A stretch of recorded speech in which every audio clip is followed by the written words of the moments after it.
Welcome to The Explainer. Today, we're taking what might seem like dry business concepts and turning them into an active, dynamic journey through the high-stakes world of food marketing. I am so thrilled you're joining me because we're going to look at the food industry in a way you've probably never considered before. Right out of the gate, we need to establish one critical thing. Selling food, it isn't just about making something tasty.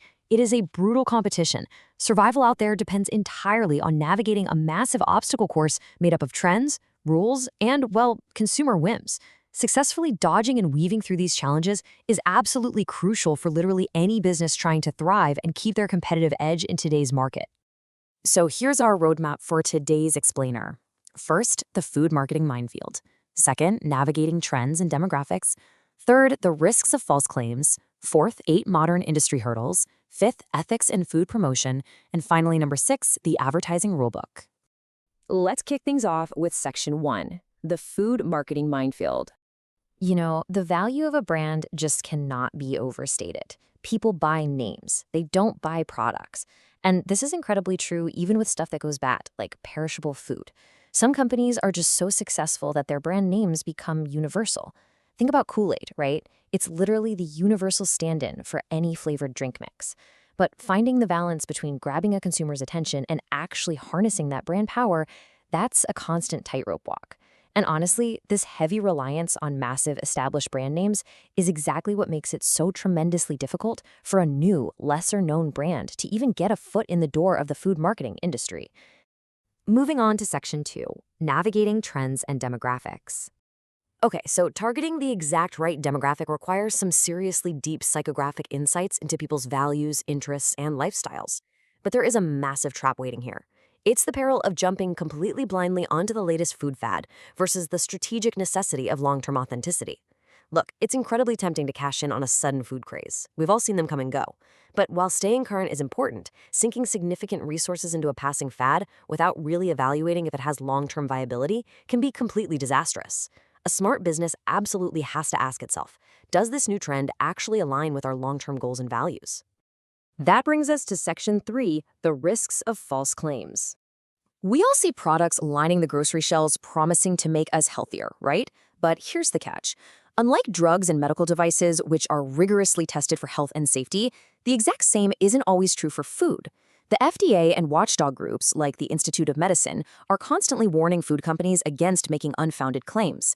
A marketer might just slap boosts immunity or low in cholesterol on a label, hoping to instantly capture a health-focused demographic. But if there is little to no solid scientific evidence backing that up, well, they are walking straight into a legal minefield. If just one consumer challenges that product, it could mean a massive, devastating lawsuit. So here is the crucial takeaway. Failing to navigate these claims, trends, and demographics triggers a cascading domino effect of catastrophic consequences.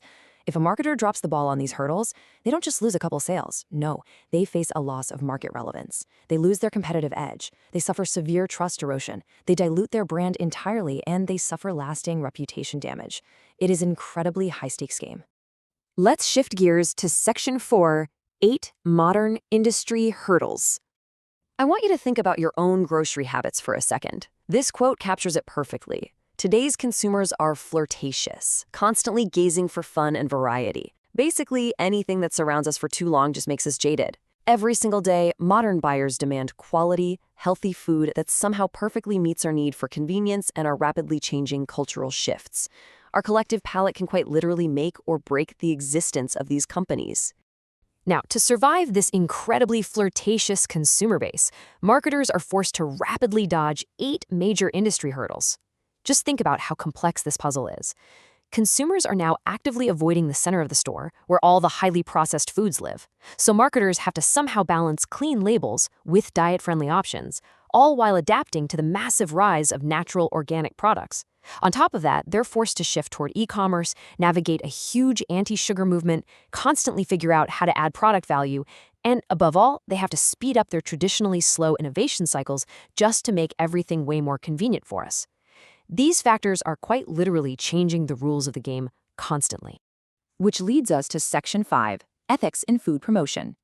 Because of this fierce daily battle for market share and the raw pressure of corporate survival, companies are sometimes pushed toward practices that are, well, highly debated. Some marketers end up resorting to promotional tactics that spark really lively international debates regarding their ethics.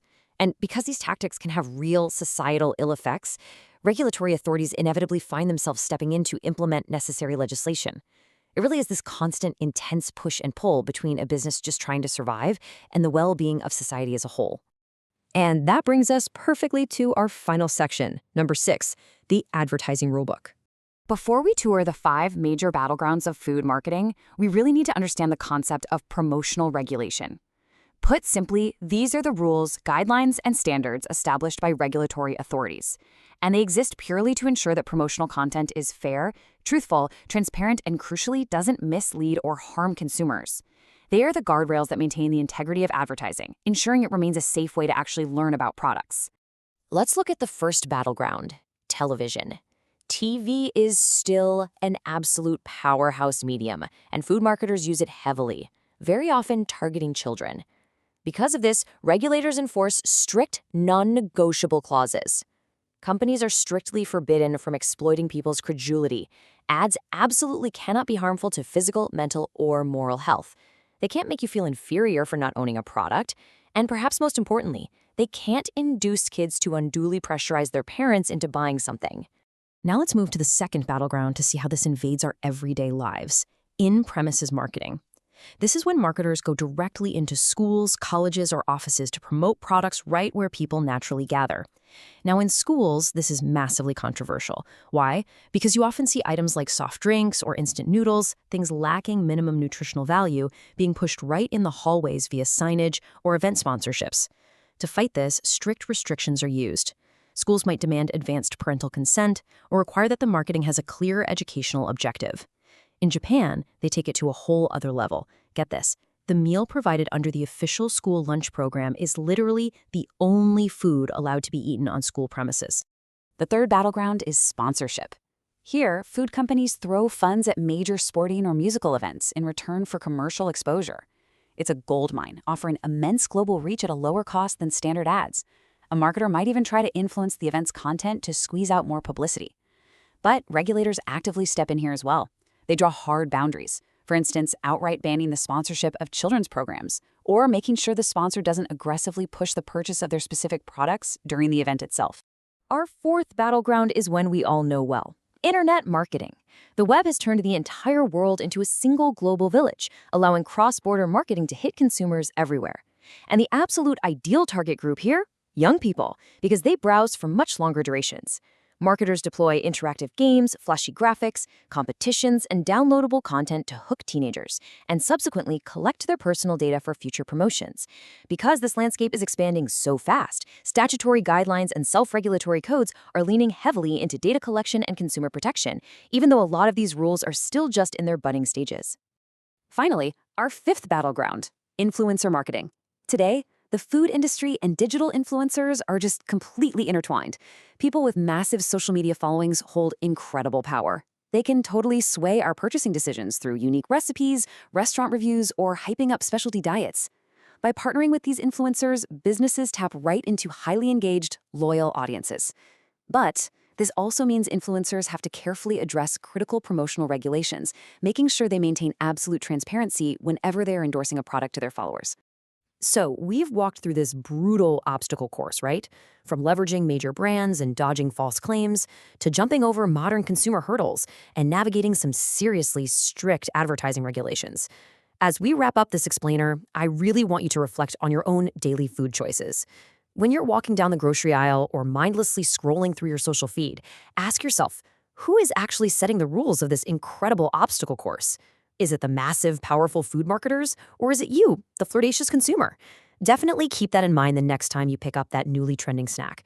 Thank you so much for joining me on this deep dive, and as always, keep asking questions.